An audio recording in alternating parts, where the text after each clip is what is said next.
Qabrga qo'ygandan keyin Alloh taoloning qudratini qarang. Jasadni qabrga qo'yyapmiz, hech narsani sezmaydi u, lekin nimani sezadi? Ustiga tuproq tortilayotganini sezadi. Gum qilib tashlanadi-ku.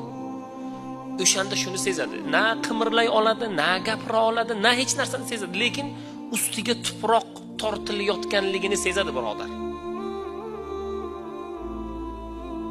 Qabrga qo'ydi, ustiga tuproq tortildi, jamoat ketdi. Munkar nakir keladimi savol javobga? Keladi. Xo'p, munkar nakir kelganda nima deydi? Da'ni fa yusolli deydi. Meni qo'yib yuboringlar, men 2 rakat namoz o'qib olay deydi. Ihson qilay demaydi, ota-onamdan xabar olay demaydi, shirkatlarim bor edi, o'shani ahvoli nima bo'ldi demaydi, bolalarim bor edi demaydi. Meni qo'yib yuboringlar, men 2 rakatgina namoz o'qay deydi. Mana shu 2 rakat namoz o'qish ham o'likda imkoniyati yo'q. Bizda bugun bor. O'qing, qancha xohlasangiz o'qing. Peshonani sajdaga qo'ying, Robbimizdan yolvorib so'rang.